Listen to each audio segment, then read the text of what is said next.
The massive view screen in the Empire's central command showed thousands of stars, each representing a conquered world. Admiral Marcus stood proudly, his blue-tinted skin reflecting the glow of the display. For 3,000 years, the Galactic Empire had ruled supreme, bringing peace to over 300 species across 1,000 star systems. Today was supposed to be another routine expansion mission. "Sir, Scout Fleet 7 reports an anomaly in Sector 87, reported Lieutenant Smith, the human-looking alien's fingers dancing across the holographic controls.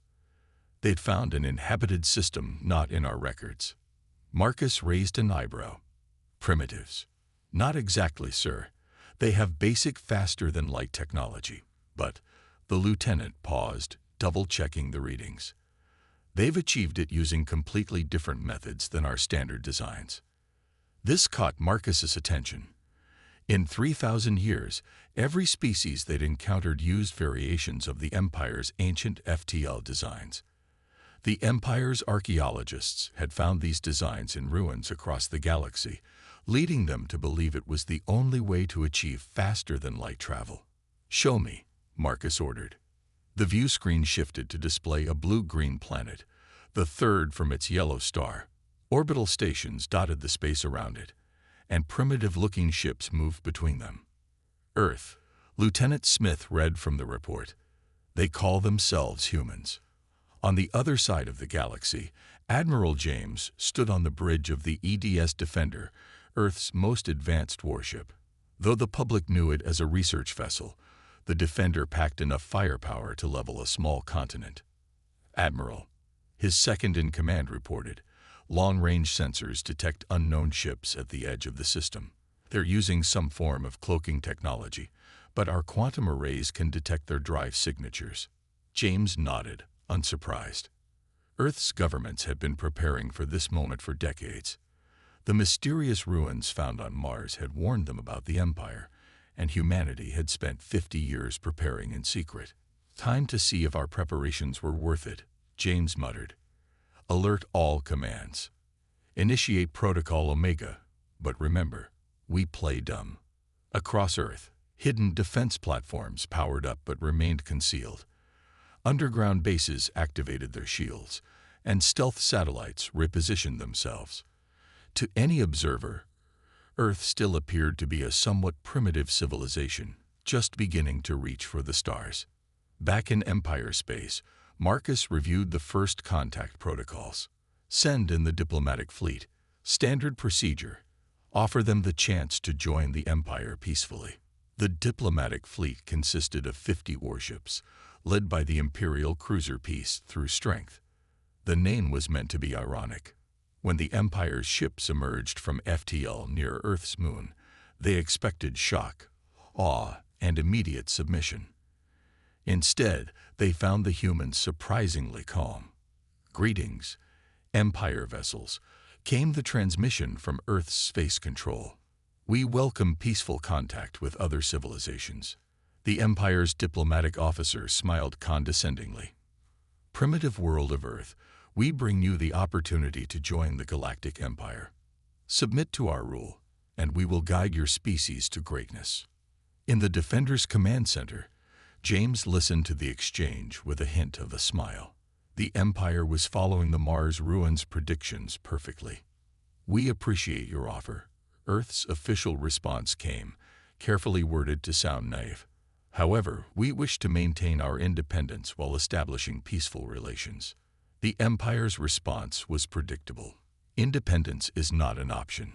Submit, or we will be forced to demonstrate our power." James pressed a button on his command chair. Across the Earth, military commanders received their final authorization codes. 50 years of preparation were about to be tested. "Admiral," his sensor officer reported, "Empire ships are powering up weapons. Their energy readings are exactly as predicted by the Mars data." James nodded. "Send our final response."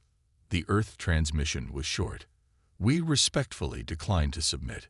On the Imperial cruiser, Marcus watched in amusement as the primitive humans rejected their generous offer. "Launch a single fighter. Target their largest orbital station. Show them the price of defiance. The Imperial fighter streaked toward the orbital station, its weapons charged. The humans would learn their lesson quickly. But in the Defender's command center, James gave the order they'd been waiting 50 years to give. Begin Operation Trojan Horse. The Empire was about to learn that appearances could be deceiving. The Imperial fighter streaked toward Earth's orbital station, its pilot smirking at the easy target ahead. These primitive humans would learn their place quickly. Then something impossible happened. The primitive orbital station disappeared. Not destroyed, it simply vanished, replaced by a massive warship that had been hiding behind a perfect holographic disguise. What in the Imperial pilot never finished his sentence. His fighter systems suddenly went dead, caught in an energy web he'd never seen before. On the bridge of the Defender, Admiral James watched the Imperial fighter drift helplessly. Tractor beam secured. Bring it in for study. And deploy the defense grid. Across Earth's orbit, hundreds of satellites shimmered and transformed.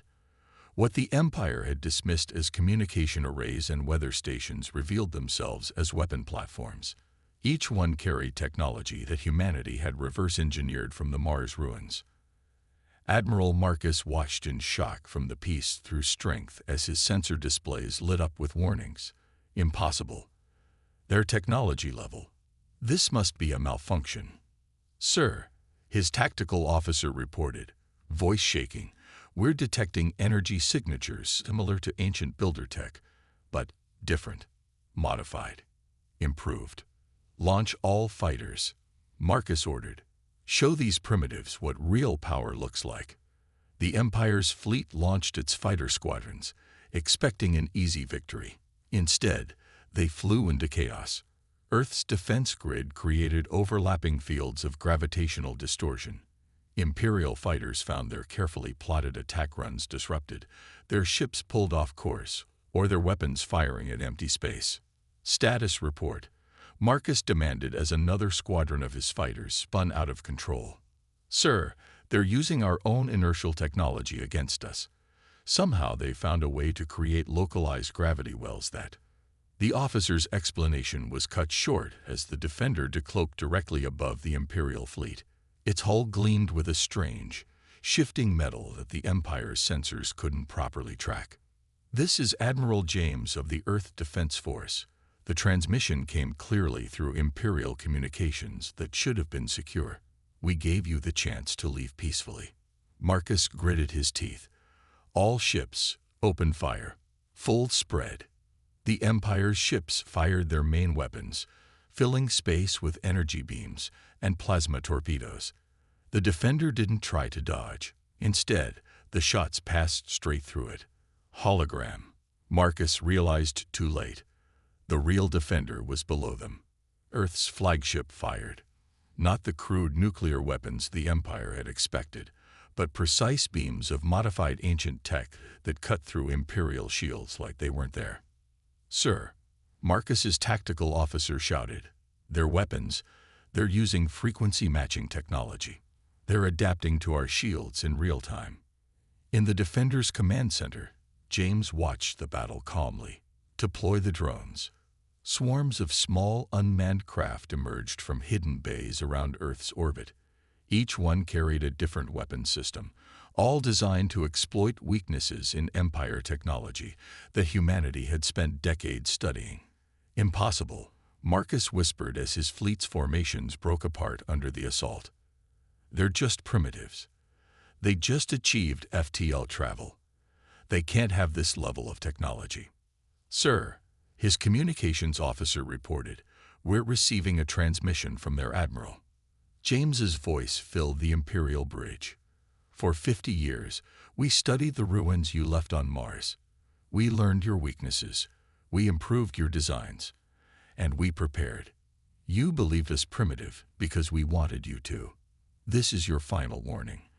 Leave Earth space, or we will demonstrate our full capabilities. Marcus stared at his tactical display. Half his fighter squadrons were disabled.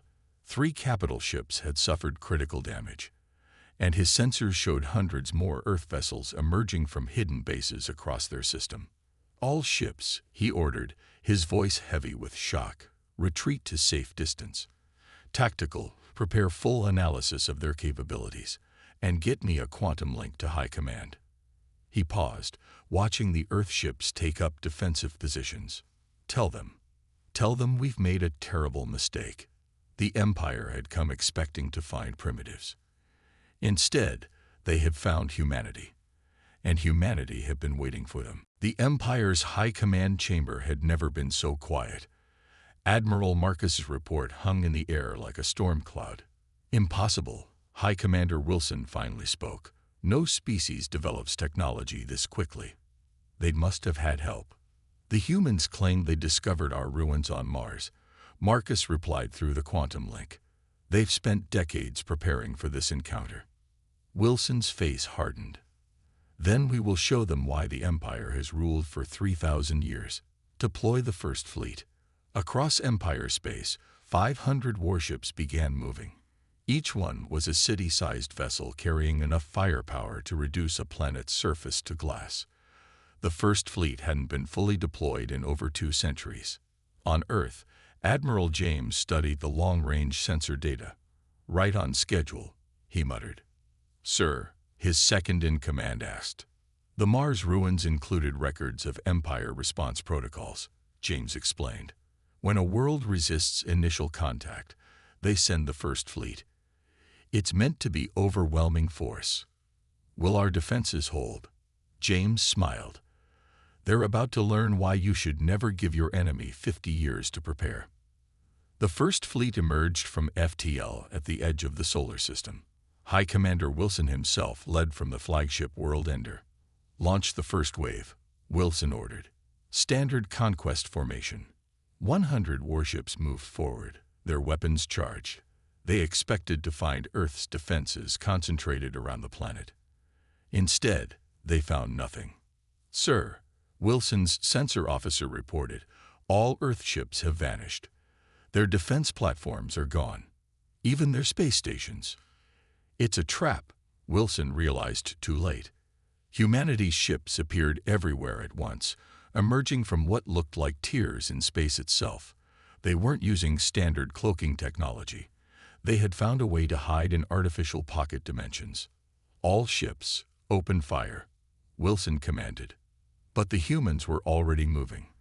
Their smaller ships darted between Empire vessels with impossible agility, their engines leaving strange ripples in space. Sir, they're using localized time distortion, the science officer shouted. They're literally moving faster than our targeting systems can track. James watched from the Defender as Earth's fleet executed their carefully planned attack. Deploy the mirror drones. Thousands of small devices scattered across the battlefield, each one catching Empire weapon fire and reflecting it back at their own ships. Impossible. Wilson slammed his fist on his command chair. No one can redirect plasma beams. Sir, his tactical officer's voice shook. They're not redirecting the plasma. They're copying our shots. Those devices are scanning our weapons and creating perfect duplicates of our attack patterns. The first fleet's formation broke apart as their own weapon signatures started hitting them from every direction. Their shields were calibrated to block enemy fire, not their own energy patterns. Admiral James, Wilson growled, opening a communication channel. You cannot defeat the entire Empire. We don't need to, James replied calmly. We just need to show you why starting this war was a mistake. As if to emphasize his point, a new type of ship emerged from Earth's pocket dimensions. It was smaller than the Empire's warships, but glowed with strange energy. What is that? Wilson demanded. He got his answer as the ship fired a single shot. A beam of pure white light lanced out, touching one of the Empire's warships. The massive vessel didn't explode. Instead, every piece of technology on board simply stopped working. That, James explained, is what happens when you take Empire tech and let human scientists spend 50 years asking, what if? Wilson watched in horror as more of these ships appeared, systematically shutting down his fleet's technology. Fall back, he ordered. All ships, emergency retreat. The First Fleet scattered, leaving behind 30 disabled warships and their crews. On the Defender's Bridge, James opened a channel to Earth Command. Phase 3 complete. They responded exactly as the Mars records predicted. Shall we proceed with Phase 4? The response was immediate. Proceed. It's time to show the Empire that humanity isn't just defending. We're taking the fight to them. The Empire's border outpost never saw the attack coming. One moment, space was empty. The next, 3 human ships appeared from their pocket dimensions directly inside the station's defense perimeter. Sir, the station commander reported to High Command. They somehow bypassed our entire early warning network. Before High Command could respond, the human ships fired their white energy beams. Every system on the station went dark. Life support remained functioning. The humans were being selective about what they disabled. This scene repeated across 12 border systems in perfect synchronization. The Empire's fastest ships would take hours to respond. The humans would be long gone by then. On the Defender's Bridge, Admiral James reviewed the mission reports. All targets neutralized. No casualties on either side. Begin Phase 2 of the operation. Massive cargo ships emerged from Earth's pocket dimensions near each disabled station. Teams of human engineers, wearing powered armor that made Empire combat suits look primitive, boarded the stations. Sir, James's intelligence officer reported, teams are downloading the Empire's databases. Everything matches the Mars records. Their technology hasn't changed in over 500 years. James nodded. The Empire's greatest weakness was their own success. They had stopped innovating centuries ago. Why improve perfection? In the Empire's Central Command, High Commander Wilson faced the uncomfortable task of explaining to the Empire Council why their primitive enemies were running circles around their best defenses. The humans, he explained, are using our own technology against us in ways we never imagined. They took our basic designs and improved them. Impossible. One council member shouted. Our technology is perfect. It has served us for 3,000 years. That's exactly the problem. A new voice spoke. Admiral Marcus stepped forward. We stopped looking for new ideas. The humans never stopped asking questions. On a captured Empire station, human engineers made an exciting discovery. Admiral James, the lead engineer, reported, "We've found their primary FTL communication network. And sir, we can crack it." James smiled. Begin broadcast. Across Empire space, on every planet, moon, and space station, communication systems activated without warning. The Empire's unbreakable quantum networks had been compromised. The message was simple. To all Empire worlds, we are humanity. Your leaders told you we were primitives. Now we have taken 12 of your border stations without a single casualty. We do not want war. We do not want conquest. We only want to be left alone. Ask yourselves, if we can do this in just our first week of conflict, what else are we capable of? In the council chamber, chaos erupted as reports flooded in. The humans hadn't just cracked their communications, they had completely mapped the Empire's FTL network. We must strike back. Military leaders demanded. Show them our true power. But Marcus saw something different in the reports. Look at how precise their attacks were. They disabled our technology, but left life support intact. They could have killed everyone on those stations. They chose not to. Sir, a junior officer burst into the chamber. We're detecting human ships in the Centauri sector and the Orient sector, and they're everywhere. Small groups of ships appearing and disappearing at will. Wilson studied the tactical display with growing dread. The humans weren't gathering for a massive attack. They were demonstrating that they could strike anywhere, at any time, and the Empire couldn't stop them.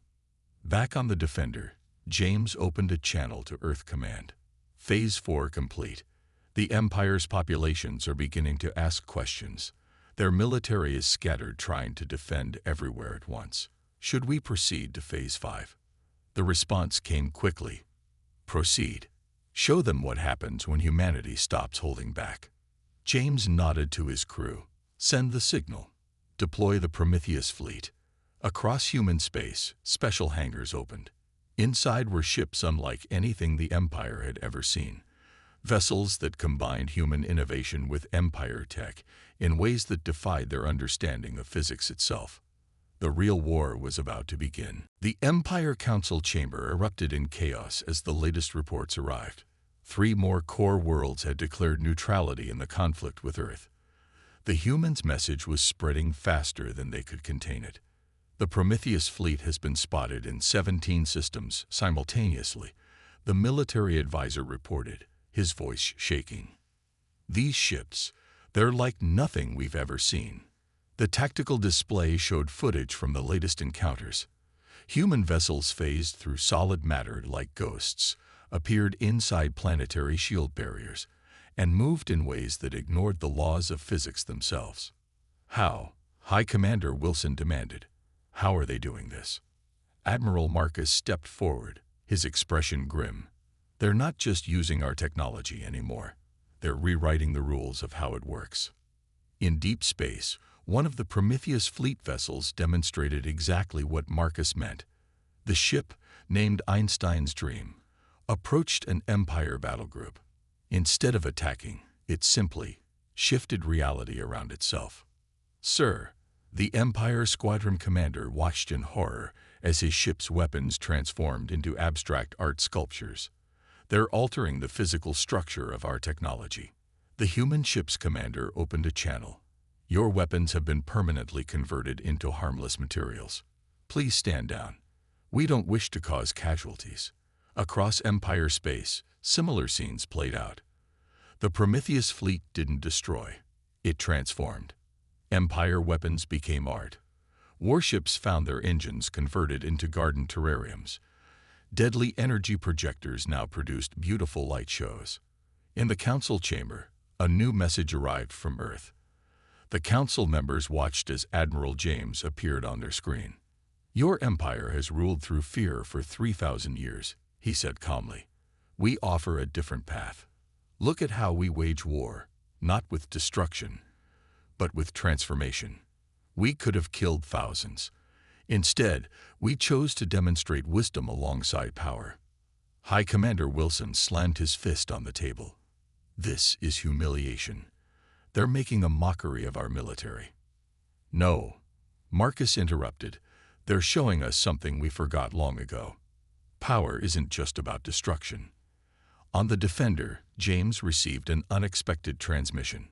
Empire ships were sending surrender signals, not because they had to, but because their crews were choosing to stand down. Sir, his communications officer reported, we're getting messages from Empire citizens. They're asking for our help. Apparently, some of their worlds have been under martial law for centuries. James nodded. Send the response we prepared.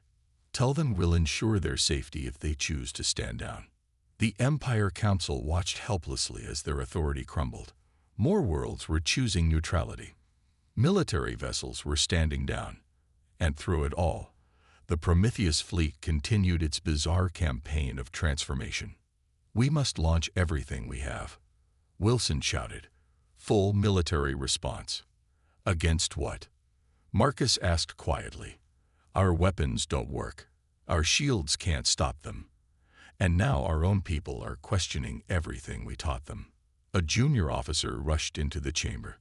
Sirs, the humans, they've transformed the primary defense station into a public park, with trees and lakes, and it's actually quite beautiful. Wilson collapsed into his chair, finally understanding. The humans weren't just defeating them. They were showing the Empire's citizens a completely different way of existing. On Earth, the Defense Council reviewed the reports with satisfaction. Admiral James, they transmitted, Phase 5 is proceeding better than expected. The Empire's structure is collapsing from within. Should we proceed to the final phase? James looked at his display, showing hundreds of Empire ships now flying under neutral flags. Yes, he replied. It's time to offer them our terms, but first, He turned to his crew. Deploy the final Prometheus ships. Let's show them our grandest transformation yet. It's time to give the Empire's capital world a makeover. The war was nearly over, and humanity had won not through destruction, but through imagination. The Empire was about to learn its final lesson about underestimating primitive species. The Empire's capital world, Imperium Prime, had never seen anything like this. Above its golden skies, reality itself seemed to bend and twist as the Prometheus fleet emerged from their pocket dimensions. Leading the fleet was humanity's newest vessel, the Reality Sculptor. Unlike the sleek warships of the Empire, it looked more like a work of art, its hull constantly shifting between different geometric patterns.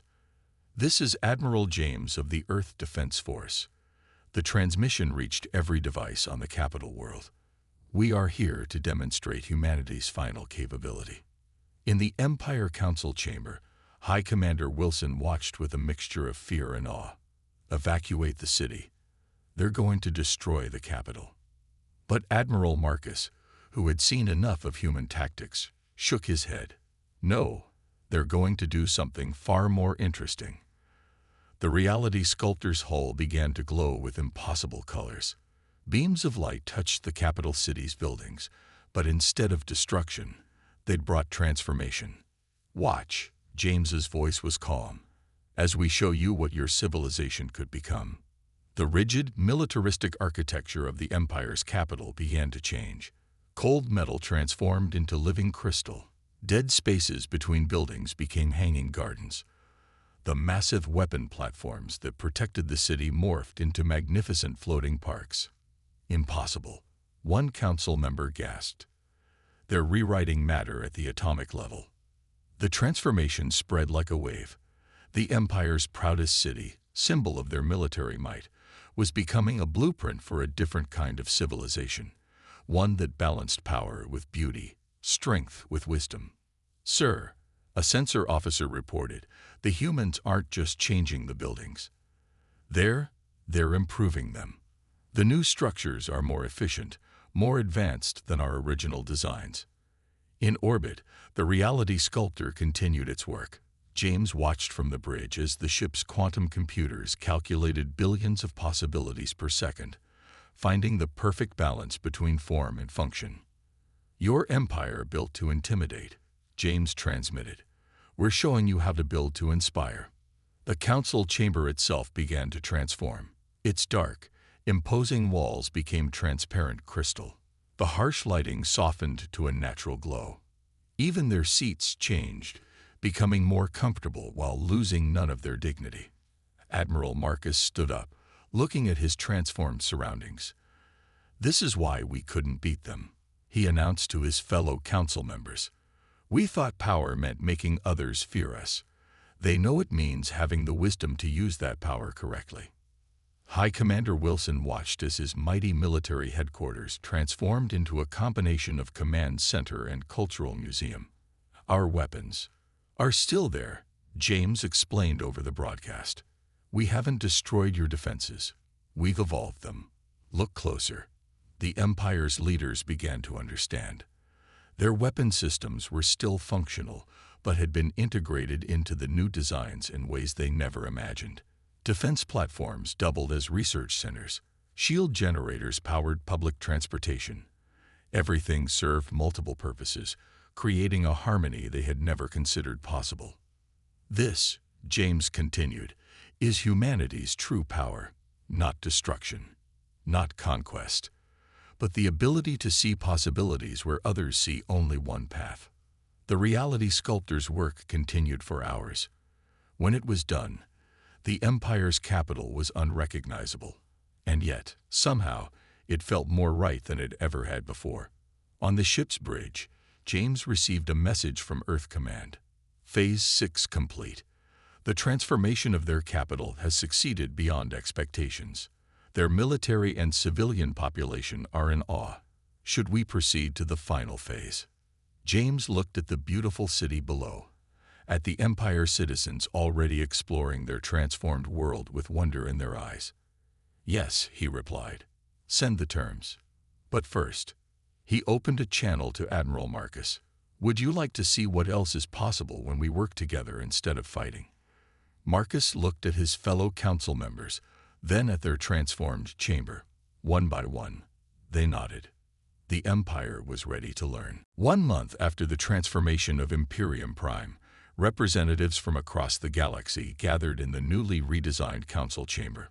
The room, once a symbol of Empire dominance, now served as a meeting place for equals.